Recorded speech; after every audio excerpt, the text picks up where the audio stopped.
Welcome back to IT. Well, the National Broadband Network will really change the way businesses operate in the future and will also give consumers more power. So to find out more, I spoke with Jim McCurley from Bullseye, who wrote one of the first reports into what business will be like at 100 megabits per second.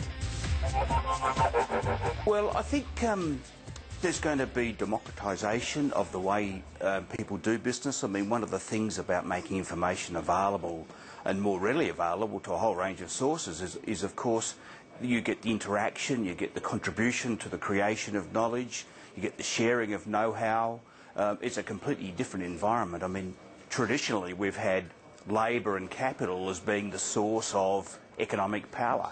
And that's moving to knowledge, and knowledge can move around in nanoseconds, and anybody can have knowledge. So the underlying fundamental rules of business are going to change, and that's what's going to tumble through. It's going to change everything about how we operate. Can we talk about some of those major changes? The first one, supply chains. How will that be different? Yeah, well, if you think about it, the supply chain's typically been dominated by the people who make the stuff. They make the goods, they do a bit of market research and hope that they can sell it.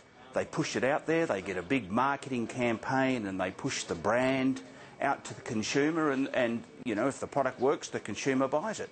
What's going to happen now is the consumer's going to be far more selective and have far greater input into what products are being developed for them. So rather than choose any old car as long as it's black, they will have an input to not only the colour of the car but a whole range of assets and features and functionality, and the producer will be able to react much quicker to what the consumer's saying. So big changes in that sort of aspect. So in other words, you're saying there'll be a lot more customisation, and obviously that will give consumers a lot more power. Just how much more power?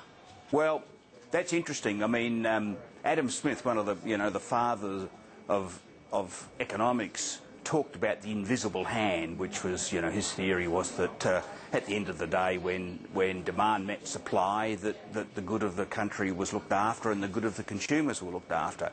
And we lost that a little bit with mass advertising, where brands were built and people weren't given as much selection.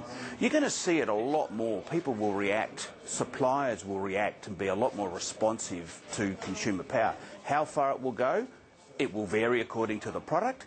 The service industries will be very responsive because they will be getting feedback, and if it's not happening, they're going to lose the sale. So it will change dramatically and to various extents across different types of businesses. Infrastructure will obviously change quite dramatically, but won't hardware or appliances have to change as well? The current technology futurists are talking about having a fat pipe, very, very fast internet, into the cloud, as they call it, fat pipe to the cloud. You know what that means, but it means we're going into a really, really big central computer and you just send a signal, it does all the processing and sends the results back. I suspect we're actually not going to see that as much as having intelligence in consumer devices like fridges that scan what's in the fridge to tell you what you need to order and send an order off, energy metering at your home, a VCR or a digital device that knows your preferences and scans all of the channels out there and records what you want to record. A little bit of intelligence in the terminal is going to save a lot of traffic on the pipe. And one of the things we think, 100 megabits, wow, that's a huge amount of broadband speed, but you start sending video up and down, that will use up all that capacity very quickly. So we're going to want to process some stuff at the terminal. That just makes enormous sense to do that. I mean, one of the things I often talk about is you take a washing machine and you have a little device that calculates how many tumbles that machine has, and it knows after 10,000 tumbles or some number that it's going to need to be repaired or replaced.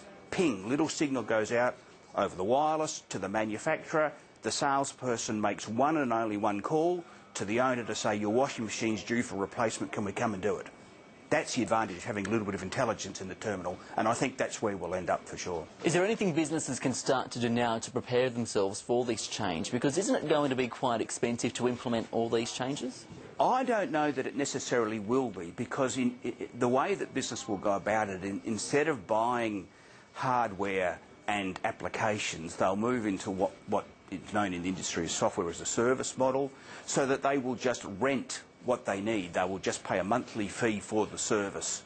And if you think everyone knows what Word is, instead of owning an application called Word, you just log in and you use a Word application that's at the end of the fat pipe working out of the cloud. So I think the upfront costs for business could be a lot lower than people are expecting. The unknown, of course, is what is it going to cost to send information down the fat pipe. And the NBN project is meant to provide a wholesale solution for retail service providers to provide a variety of services at different prices and different levels of service. But the whole thing isn't going to work unless it's priced at a rate that business can use. That's the bottom line.